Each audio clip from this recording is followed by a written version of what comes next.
Ujibu da'watad da'i idza da'an. Aku kabulkan doa orang yang berdoa kalau ia berdoa. Ianya adalah sebagai tasji', sebagai satu pemberitahuan bagaimana cepatnya kabul.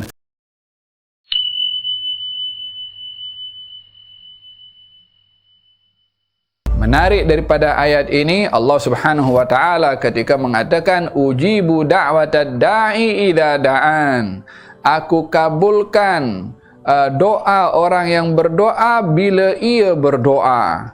Kata ahli tafsir wa ahli dzauq mengatakan Allah mendahulukan kabulnya berbandingkan kepada doanya. Yakni bunyinya itu tidak kalau orang berdoa maka aku kabulkan doanya. Kabulnya di akhir. Ini tidak. Dalam ayat tadi kabulnya di awal. Ujibu da'watad da'i idza da'an. Aku kabulkan doa orang yang berdoa kalau ia berdoa. Ianya adalah sebagai tasji', sebagai satu pemberitahuan bagaimana cepatnya kabul dari Allah Subhanahu wa taala bila mana orang berdoa, sehingga seseorang bila mana berdoa hendaklah yakin kalau doanya dikabulkan disebabkan oleh kerana Allah mendahulukan kabul kepada doa dan meletakkan doa di akhir, yakni kabulnya dulu baru doanya. Hakadha subhanahu wa ta'ala. Oleh sebab yang demikian, seorang yang beriman ciri khasnya adalah kerap berdoa kepada Allah, dan berdoa kepada Allah dengan suara yang nidaan khafiyah, suara yang rendah. Yang dimaksudkan suara yang rendah bukan bermakna larangan berdoa dengan suara yang keras. Yang dimaksudkan pada ayat tadi bila mana tujuan berdoa supaya Allah dengar, maka Allah Subhanahu wa taala hatta orang tak mengeluarkan suara pun Allah boleh tahu isi hati seseorang.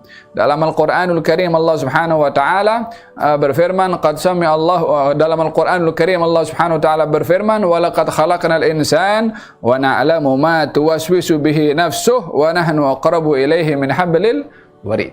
Kami yang ciptakan manusia, kami tahu isi hatinya. Sebelum keluar daripada lisan, Allah sudah tahu isi hatinya. Dengan demikian, larangan berdoa dengan suara yang keras adalah bila mana bertujuan untuk memperdengarkan kepada Allah Subhanahu wa taala. Larangan berdoa dengan suara yang keras adalah bila mana kekerasan dalam berdoa itu tidak mempunyai tujuan dan maksud.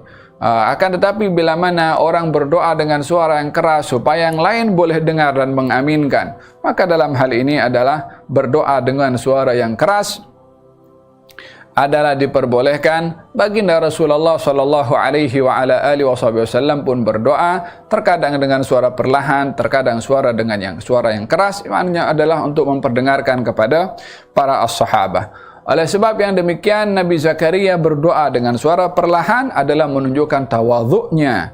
yakni umpama orang yang merayu kepada seorang lain maka akan merendahkan suara, dan biasanya adab dalam bercakap kepada orang yang lebih tinggi darjatnya maka dengan merendahkan suara. Bercakap dengan orang tua merendahkan suara, bercakap dengan guru merendahkan suara, bercakap dengan abang merendahkan suara, bercakap dengan orang yang memiliki kedudukan dalam ibadahnya, dalam ilmunya, maka kita merendahkan suara sebagai tanda adab. Berbicara kepada Allah Subhanahu wa taala adalah lebih ditumpukan adab kepada Allah Subhanahu wa taala. Idnada rabbahu nidaan khafiyya qal rabbi inni wahanal 'azmu minni.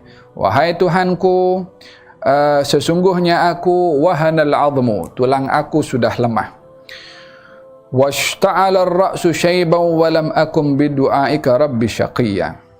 Rambut aku sudah memutih, namun aku tidak pernah hampa ketika berdoa kepada Engkau. Law lam turid naila ma arju wa atlubuhu min faydhi judika ma alhamtani talaba. Kata seorang al-arifin mengatakan, kalau bukan oleh kerana Engkau menginginkan aku dapat apa daripada simpananmu dan kekayaanmu, maka Engkau tidak akan ilhamkan kepada aku untuk berdoa.